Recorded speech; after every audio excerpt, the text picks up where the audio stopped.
اب آتے ہیں اس کے طرف کہ پھونک سے کام کرنا یہ کس کی صفت ہے. دیکھیں قرآن مجید کے اندر اللہ رب العزت نے سورہ ہجر کے اندر آدم علیہ السلام کی تخلیق کا ذکر فرمایا ہے. اللہ فرماتا ہے فَإِذَا سَوَّيْتُهُ وَنَفَخْتُ فِيهِ مِن رُّوحِي فَقَعُوا لَهُ سَاجِدِينَ کہ جب اللہ فرماتا ہے ہم آدم علیہ السلام کو ٹھیک کر لے اور ٹھیک کرنے کے بعد وَنَفَخْتُ فِيهِ مِن رُّوحِي اور پھر اس کے بعد ہم اپنا امر اس کے اندر پھونکے. وَنَفَخْتُ سمجھتے ہو نا نفخت وَنَفَخْتُ فِيهِ عربی میں نفخ کس کو پھونک کہتے ہیں. ہم اس میں پھونک لے اپنا امر. تو دیکھو آدم علیہ السلام کو اللہ نے مٹی سے بنایا اور بنانے کے بعد اللہ نے اپنا امر اس میں پھونکا. جب پھونک دیا تو آدم زندہ ہو گیا, اس میں جان آ گئی. تو پھونک سے جو کام کرتا ہے وہ کس کی ذات ہے؟ اللہ کی ذات ہے. امر سے کام کرنا, پھونک سے کام کرنا. یہاں دیکھیں دوسری مثال اللہ رب العزت بیوی مریم کی بیان کرتی ہے. اس لیے ان مثل عیسیٰ عند اللہ کمثل آدم اور عیسیٰ کی تخلیق کے اندر دونوں کی مثال ایک جیسی ہے. قرآن کہتا ہے جس طرح آدم پھونک سے پیدا ہوئے ہیں اور کلمے سے پیدا ہوئے ہیں, اسی طرح آدم کلمتاً القاہ, عیسیٰ جو ہے وہ بھی کلمہ تھا. کلمتاً القاہ الی مریم, ایک کلمہ تھا جو اللہ نے القاء کیا ہے بیوی مریم کی طرف. آپ دیکھیں سورۃ انبیاء کے اندر اللہ فرماتا ہے واللتی احسنت فرجها فنفخنا فیہا من روحنا وجعلناها وابنها آیۃ للعالمین. اللہ فرماتا ہے کہ وہ عورت جس نے اپنے آپ کو بچا کے رکھا تھا, محفوظ رکھا تھا, اپنے شرم اور حیا کی جس نے حفاظت کی ہوئی تھی, اللہ فرماتا ہے ہم نے کیا کیا فنفخنا فیہا من روحنا, ہم نے پھونکا اس میں اپنے امر میں سے, روح میں سے. تو دیکھو عیسیٰ علیہ السلام بھی پیدا ہوئے ہیں تو اس کے لیے بھی لفظ پھونک آیا ہے. تیسری مثال میں آپ کو دیتا ہوں. دیکھیں سورۃ آل عمران, دیکھیں سورۃ آل عمران کے اندر اللہ رب العزت نے عیسیٰ علیہ السلام ہی کا ذکر فرمایا ہے کہ یہ عیسیٰ علیہ السلام کو اللہ نے معجزہ دیا تھا. انی قد جئتکم بآیۃ من ربکم انی اخلق لکم من الطین کہیئۃ الطیر فانفخ فیہ فیکون طیرا باذن اللہ. میں مٹی سے ایک پرندہ بناؤں گا, ایک پرندہ مٹی سے بناؤں گا. بنانے کے بعد شکل اس کی پرندے کی ہوگی. بنانے کے بعد فانفخ فیہ, اس میں جو ہے میں پھونک ماروں گا. فیکون طیرا باذن اللہ, اللہ کے حکم سے وہ پرندہ ہو جائے گا, اڑ جائے گا.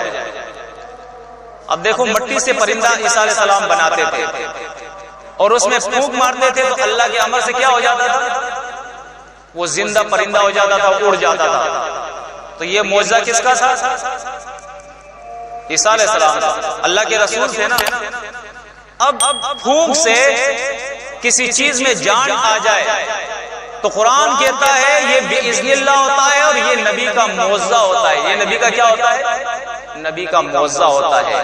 لیکن آج اگر کوئی یہ کہے کہ ساحر بھی باذن اللہ کام کرتا ہے تو کتنی افسوس کی بات ہے یا نہیں کہ اس نے نبی اور ساحر کے اندر فرق ہی نہیں کیا. ارے باذن اللہ جو خر کی عادت کام کرتا ہے وہ اللہ کا رسول اور نبی ہوتا ہے, ساحر اور جادوگر نہیں ہوتا ہے وہ. اب تھوڑی سی وضاحت میں اور کر دوں, آپ کا تھوڑا سا وقت لوں گا تاکہ آپ کی سمجھ میں بات آ جائے. ایک آیت سورۃ بقرہ سے پیش کی جاتی ہے, آیت نمبر 102, اور اس کے بعد میں کہا جاتا ہے کہ دیکھو اس آیت سے ثابت ہوتا ہے کہ جادو جو ہے اس کو اللہ نے نازل کیا ہے, فرشتوں نے لوگوں کو جادو سکھایا ہے اور اس کے اندر نفع اور نقصان کا اختیار بھی ہے. میاں بیوی اس کے اندر جدائی بھی اس کے ذریعے ڈالی جا سکتی ہے. آیت یہ پیش کی جاتی ہے وَاتَّبَعُوا مَا تَتْلُو الشَّيَاطِينُ عَلَى مُلْكِ سُلَيْمَانَ وَمَا كَفَرَ سُلَيْمَانُ وَلَكِنَّ الشَّيَاطِينَ كَفَرُوا يُعَلِّمُونَ النَّاسَ السِّحْرَ وما انزل على الملكين ببابل هاروت وماروت وما يعلمان من احد حتى يقول انما نحن فتنة فلا تكفر فيتعلمون منهما ما يفرقون به بين المرء وزوجه وما هم بضارين به من احد الا باذن الله. اب یہ جو ترجمہ کرتے ہیں وہ تھوڑا سا آپ کو سنا دوں میں. مت ماری گئی ہے ان لوگوں کی. کہتے ہیں یہ تو مفسر نے لکھا ہے. ارے مفسر کل قیامت کے دن آپ کو نہیں بچائے گا, وہ بھی آپ کی طرح انسان ہے. ٹھیک ہے وہ عالم گزرا ہے لیکن آپ کی طرح انسان ہے وہ. اگر وہ غلطی کرتا ہے تو آپ اس کی غلطی کو دہرائے نا, اپنی اصلاح خود کرے, قرآن کے اندر غور و فکر کرے. مفسر تو آپ بھی بن جاؤ گے, 10 تفسیریں جمع کر لو, گھر بیٹھ جاؤ شروع کر لو, ایک مفسر آپ بھی بن جاؤ گے. آپ بھی مفسر بن جاؤ گے. یہ آسمان سے مفسر نہیں آتا, یہ اللہ کا رسول نہیں ہوتا ہے. ہم اور آپ جیسے عام لوگ ہوتے ہیں, علم حاصل کرتے ہیں, مفسر بن جاتے ہیں. لوگوں نے تفسیروں کو بھی قرآن سمجھ لیا, اتنی سمجھ میں ان کی بات نہیں آتی. یہ تو تفسیر نے لکھا ہے. ارے بھائی تفسیر نے لکھا ہے, غلط لکھا ہے, غلط ہے وہ. اب آپ دیکھیں ان کا ترجمہ جو کرتے ہیں, پہلے وہ دیکھیں. اور یہ پیچھے چل پڑے اس چیز کے جو شیطان پڑا کرتے تھے سلیمان علیہ السلام کی سلطنت میں. اور سلیمان علیہ السلام نے کفر نہیں کیا تھا لیکن شیطانوں نے کفر کیا تھا, لوگوں کو جادو سکھاتے تھے. اور وہ جادو جو نازل کیا گیا تھا 2 فرشتوں پر بابل شہر میں, ہاروت اور ماروت پر, یہ دونوں کسی کو نہیں سکھاتے تھے, یہاں تک کہ یہ دونوں کہا کرتے تھے ہم فتنہ ہے تم کفر نہ کرنا. بس یہ لوگ ان سے سیکھتے تھے وہ علم جس کے ذریعے یہ میاں اور بیوی میں جدائی ڈالتے تھے. اور یہ کسی کو نقصان جادو سے نہیں پہنچا سکتے تھے مگر اللہ کے اذن سے پہنچاتے تھے. اس آیت کو بیان کرنے کے بعد اور یہ ترجمہ کرنے کے بعد کہتے ہیں دیکھو ثابت ہو گیا, فرشتوں نے لوگوں کو جادو سکھایا, میاں بیوی کے درمیان جدائی ڈالی جا سکتی ہے, اللہ کے اذن سے اس سے نقصان بھی پہنچایا جا سکتا ہے. یہودی یہ کام کرتے تھے. اب ہم ان کے عقیدے کا آپریشن کرتے ہیں, آپریشن تھیٹر میں لا کے اللہ کی کتاب, یہ آپریشن تھیٹر ہے, اس میں ان کا آپریشن کرتے ہیں کہ اللہ کی کتاب کیا کہتی ہے. قرآن مجید کہتا ہے نبذ فریق من الذین اوتوا الکتاب کتاب اللہ وراء ظہورہم, آیت 101 دیکھیں. اللہ فرماتا ہے نبذ فریق من الذین اوتوا الکتاب کتاب اللہ وراء ظہورہم کأنہم لا یعلمون. ان یہودیوں نے اللہ کی کتاب کو پس پش ڈال دیا, یعنی بلا دیا اللہ کی کتاب کے تعلیمات کو, اور کیا کیا وَاتَّبَعُوا مَا تَتْلُو الشَّيَاطِينُ عَلَىٰ مُلْكِ سُلَيْمَانَ. سلیمان علیہ السلام کے سلطنت کے مقابلے میں شیطان جو ان کو تعلیم دیتے تھے اس تعلیم کے پیچھے چل پڑے. تو دیکھیں شروع میں ابتدا میں اللہ نے کیا فرما دیا کہ یہ یہود جو سحر کر رہے ہیں, تعویذ اور گنڈے کا کاروبار کر رہے ہیں, جنتر اور منتر کر رہے ہیں, کالے اور پیلے علم کا کام کر رہے ہیں, یہ آستانے اور خانقاہیں جو انہوں نے بنائے ہیں, یہ سارا چکر ان کا جو ہے یہ شیطانی علم ہے جو سلطنت سلیمانی کے مقابلے میں یہ کرتے تھے. وما کفر سلیمان, سلیمان نے یہ کفر نہیں کیا تھا, وہ تو اللہ کا پیغمبر تھا. دیکھیں اس سے پہلے آیت نمبر 97 کے اندر آپ دیکھیں اور 98 کے اندر آپ دیکھیں, 98 آپ دیکھ لیں. اللہ رب العزت فرماتا ہے من کان عدوا للہ وملائکتہ ورسلہ وجبریل ومیکال فإن اللہ عدو للکافرین. جو کوئی اللہ کا دشمن ہو, اللہ کے رسولوں کا دشمن ہو, اللہ کے ملائکہ کا دشمن ہو, جبریل اور میکائیل کا دشمن ہو, تو اللہ بھی ایسے کافروں کا دشمن ہے. آخر اس آیت کو نازل کرنے کا کیا مقصد ہے؟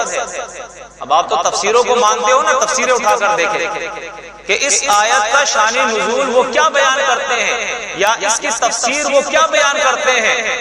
تو اس کی تفسیر وہ یہ بیان کرتے ہیں کہ یہود جو تھے وہ جبریل علیہ السلام کو اپنا دشمن سمجھتے تھے.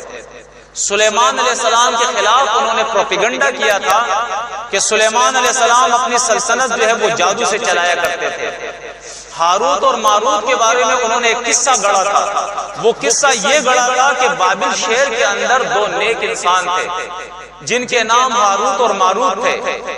اللہ کی طرف سے جبریل اور میکائیل دونوں فرشتے ان کے پاس آتے تھے اور وہ جو کچھ سکھاتے تھے ان کو جبریل اور میکائیل سکھاتے تھے, اور وہی تعلیم پھر ہمارے بڑوں نے سیکھی ہے. ارے یہ جادو کوئی شرک اور کفر تھوڑی ہے, یہ تو ہاروت اور ماروت کو جبریل اور میکائیل نے سکھایا ہے، یہ تو سلیمان علیہ السلام بھی کرتے تھے۔ اللہ نے اس آیت کے اندر ان کے عقیدے کی بہتری کی ہے، ان کے اس باطل عقیدے کو برباد کر دیا ہے، اس کا اپریشن کیا ہے قرآن نے کہ ظالمو تم اللہ کے رسولوں، اللہ کے ملائکہ اور اللہ کے پر الزام لگاتے ہو۔ اللہ پاک ہے، اس سے اللہ کے رسول پاک ہے اور اللہ کے ملائکہ اس سے پاک ہے۔ اور اس آیت کے اندر اللہ نے اس کی پھر وضاحت کر دی کہ تم نے اللہ کی کتاب کو چھوڑ دیا تھا، تم شیطانی تعلیم کے پیچھے چل پڑے تھے۔ ہرگز سلیمان نے کوئی کفر نہیں کیا تھا، سحر نہیں کیا تھا، وَلَٰكِنَّ الشَّيَاطِينَ كَفَرُوا، لیکن تمہارے ان شیطانوں نے کفر کیا تھا، ان ہاروت اور ماروت نے کفر کیا تھا، تمہارے ان بڑوں نے، احبار اور رہبان نے یہ کفر کیا تھا، لوگوں کو جادو کی تعلیم دیا کرتے تھے۔ وَمَا أُنزِلَ عَلَى الْمَلَكَيْنِ بِبَابِلَ هَارُوتَ وَمَارُوتَ، سنو کوئی جادو ملائکہ کے ذریعے بابل شہر میں ہاروت اور ماروت پہ نہیں اتارا گیا۔ ماں یہاں نافیہ ہے، کوئی جادو اللہ کی طرف سے ملائکہ کے ذریعے بابل شہر میں ہاروت اور ماروت پر نہیں اتارا گیا۔ یہ تمہارا جھوٹا پروپیگنڈا ہے۔ ذرا تھوڑا سا غور و فکر کرے، جادو شیطانی عمل ہے، جادو دھوکہ ہے، جادو فریب ہے، جادو شعبدہ بازی ہے، جادو کفر ہے، ٹھیک ہے نا، جادو شرک ہے، اور اس کی نسبت کس کے طرف کی جاتی ہے؟ اللہ اور اللہ کی ملائکہ کے طرف۔ یہ کفر کی بات ہے۔ حدیث میں آتا ہے اللہ کے رسول فرماتے ہیں وَالشَّرُّ لَيْسَ إِلَيْكَ، اے اللہ ہم شر کی نسبت آپ کی طرف نہیں کرتے۔ شر کی نسبت کس کے طرف ہوتی ہے؟ شیطان کی طرف ہوتی ہے۔ قرآن کہتا ہے وَلَٰكِنَّ الشَّيَاطِينَ كَفَرُوا يُعَلِّمُونَ النَّاسَ السِّحْرَ، شیطانوں نے کفر کیا، لوگوں کو جادو کی تعلیم دیا کرتے تھے۔ مَا نُنَزِّلُ الْمَلَائِكَةَ إِلَّا بِالْحَقِّ، سورہ حجر کے اندر اللہ فرماتا ہے ہم تو ملائکہ کو حق کے ساتھ نازل کرتے ہیں۔ قَوْلُهُ الْحَقُّ، اللہ کی بات سچی اور حق ہے۔ والذی ارسل رسولہ بالہدی ودین الحق، اللہ کا رسول دین حق لے کے دنیا کے اندر آتا ہے۔ اللہ کی بات حق، رسول کی بات حق، ملائکہ کی بات حق۔ اب جادو کس کا علم ہے؟ یہ شیطانوں کا علم ہے میرے بھائی۔ اگر آپ کہو گے کہ ملائکہ نے سکھایا تو ملائکہ کو کس نے سکھایا؟ اللہ نے سکھایا۔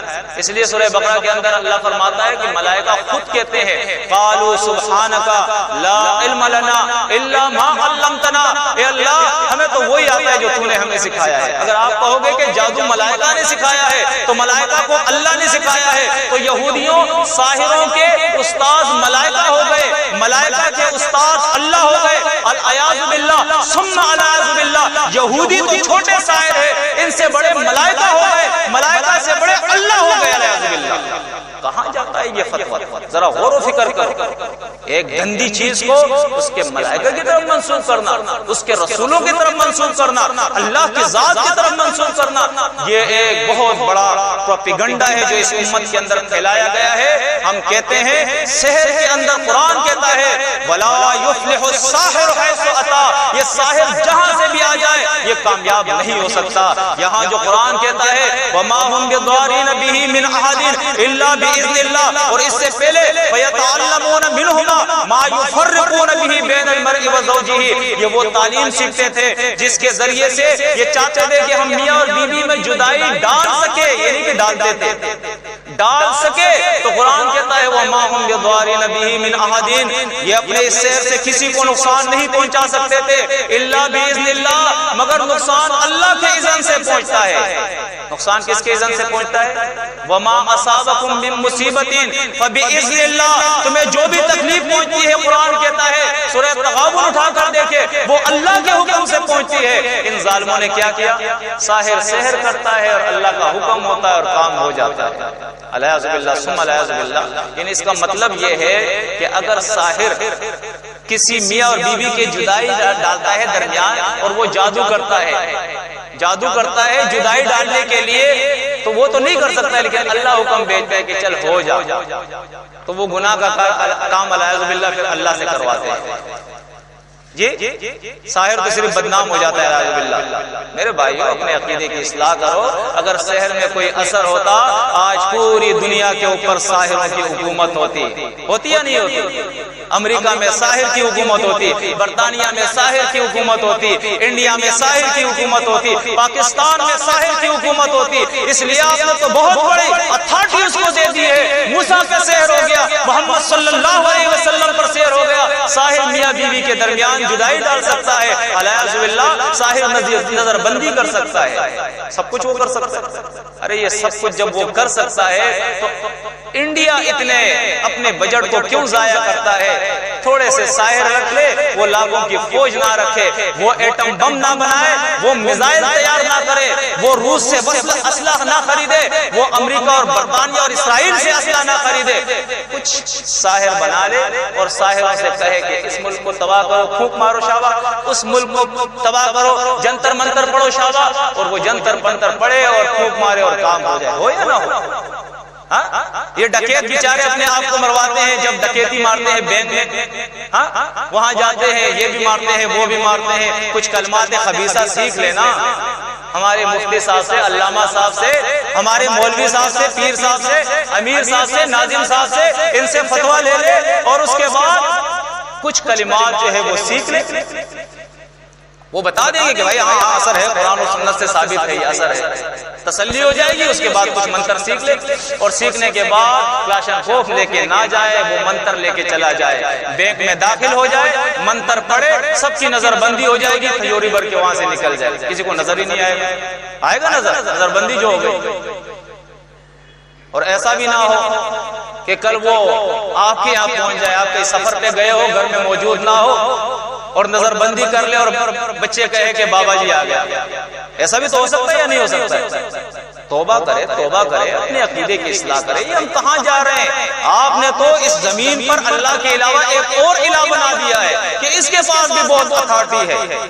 اللہ کے بندو، اس کے اندر کچھ نہیں ہے، اس کھڑی انگلی کو یہ ٹیڑھی نہیں کر سکتے، کھڑی انگلی کو ٹیڑھی نہیں کر سکتے۔ میں چیلنج کرتا ہوں، لوگ کہتے ہیں یہ کر دیتے ہیں، وہ کر دیتے ہیں، آج تک یعنی تقریباً 1985 سے اس میدان میں نے قدم رکھا ہوا ہے، روڈوں پہ، سڑکوں پہ، گلیوں میں، کوچوں میں، بازاروں میں، مساجد میں، ہم بول بول کے تھک گئے ہیں۔ ارے تعویذ کرنے والا کوئی ہے، لاؤ ہم پر کر کے دکھائے، کوئی جادو کرنے والا ہے، ہم پر کر کے دکھائے، کوئی نظر لگانے والا ہے، ہم پر نظر لگا کے دکھائے۔ آج تک کسی نے یہ چیلنج قبول نہیں کی۔ کہتے نہیں جی آپ کا عقیدہ نہیں ہے نا، جس کا عقیدہ ہوتا ہے اسی پہ ہوتا ہے۔ ہم کہتے ہیں بس اسی پر ہونے دو۔ یقینی بات ہے جو مشرک ہوتا ہے وہی پٹتا ہے۔ الحمدللہ مومن جو ہے وہ روشنی میں آ گیا ہے، یہ ٹھگ اس کو نہیں دھوکہ دے سکتے ہیں۔ ہم اللہ پہ توکل رکھتے ہیں، یہ ساری چیزیں ان سے ہماری جان چھوٹ گئی الحمدللہ۔ نہ کالے داغے پہ عقیدہ، نہ لوبان کی دنیوں پہ عقیدہ، نہ پیروں سے مانگتے ہیں، نہ نبیوں سے مانگتے ہیں، نہ ولیوں سے مانگتے ہیں، نہ آسمان کے ملائکہ سے مانگتے ہیں، نہ جنات سے مانگتے ہیں، نہ ساحروں پہ عقیدہ ہے، نہ دم اور درود پہ عقیدہ ہے، نہ تعویذ اور گنڈوں پہ عقیدہ ہے، ایک اللہ پہ عقیدہ ہے۔ اور جس کا اللہ پہ عقیدہ ہو جائے، الیس اللہ بکاف عبدا، اللہ سوال کرتا ہے کیا اللہ اپنے بندے کے لیے کافی نہیں؟ الحمدللہ ہمارے لیے اللہ کافی ہے۔ اقول قولی ھذا استغفر اللہ لی ولکم ولسائر المؤمنین۔ کسی کا کوئی سوال ہو، اشکال ہو، اعتراض ہو، کر سکتا ہے اپنے